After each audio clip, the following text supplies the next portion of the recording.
روزے میں انجیکشن لینے سے روزہ نہیں ٹوٹتا۔ روزے کے اہم باتیں اس سے پہلے بیان ہوئی، کن چیزوں سے روزہ نہیں ٹوٹتا اور کن سے ٹوٹ جاتا ہے۔ دو باتیں اصل بیان کی گئی، کوئی بھی چیز دماغ تک پہنچے یا پیٹ تک پہنچے تو اس سے روزہ ٹوٹ جاتا ہے۔ اس میں آپ دیکھ لیں، کوئی بھی چیز اگر دماغ تک پہنچ رہی ہے تو اس سے بھی روزہ ٹوٹ جائے گا، اور معدے تک کوئی چیز پہنچ رہی ہے تو اس سے بھی روزہ ٹوٹ جائے گا۔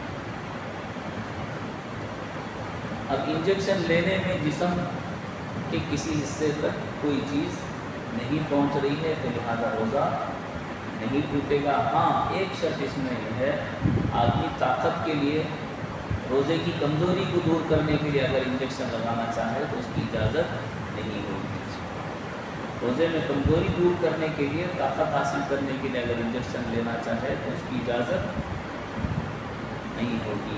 ورنہ کوئی آدمی بیمار ہے، اسے درد کی شکایت ہے یا کوئی اور چیز ہے تو اسی طرح روزے کی حالت میں بیمار ہے تو اس کو انجیکشن لگانے کی اجازت ہے۔ طاقت کا انجیکشن کمزوری دور کرنے کے لیے نہیں لگا سکتا۔ اسی طرح خون ٹیسٹ کروایا تو اس سے بھی روزہ نہیں ٹوٹے گا، اس سے بھی روزہ نہیں ٹوٹے گا۔ خون لینے اور دینے سے بھی روزہ نہیں۔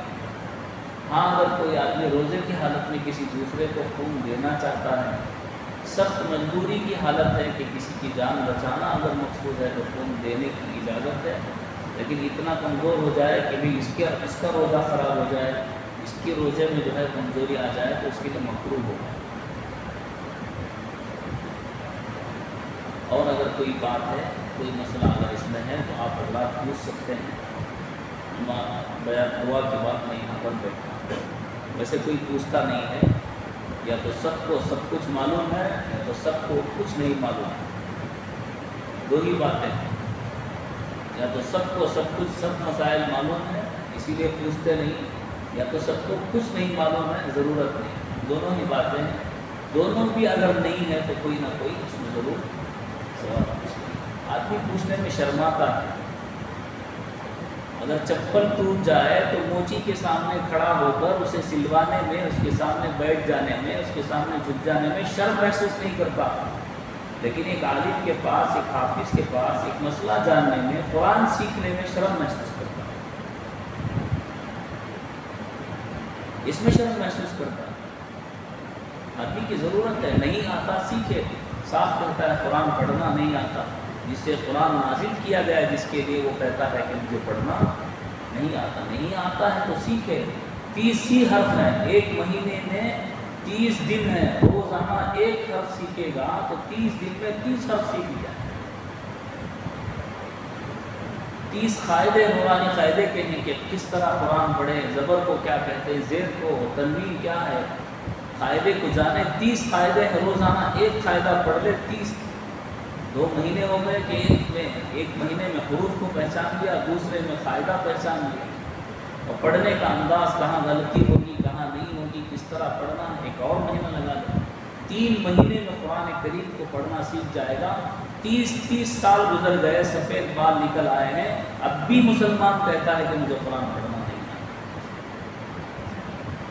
یہاں شرم نہیں آتی۔ اپنا گھر بنانا ہے، 10 انجینئروں کے پاس جائیں گے، اپنی گاڑی لینا ہے، 50 آدمیوں سے مشورہ کریں گے، ایک موبائل خریدنا ہے، 100 آدمیوں سے مشورہ کریں گے، اس کے پاس جائیں گے، بیٹھیں گے، پوچھیں گے کون سی چیز سہولت کی ہے، کیسے ٹیکس سے بچنا ہے، اور فلاں کرنا ہے، فلاں کرنا ہے، سب مشورے کریں گے۔ دین کے معاملے میں اتنی غفلت، کوئی پوچھنا گوارا نہیں کرتا۔ جیسی نماز ہے ویسی ہی چلتی رہے، جیسی زندگی ہے ویسی چلتی۔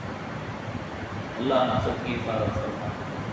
لك الحمد ولك الشكر اللهم صل على محمد وعلى ال سيدنا محمد وبارك وسلم اللهم اعنا على ذكرك وشكرك وحسن عبادتك اللهم انا نسألك العفو والمعافاة الدائمة في الدنيا والآخرة وصلى الله تعالى على خير خلقه محمد وآله وأصحابه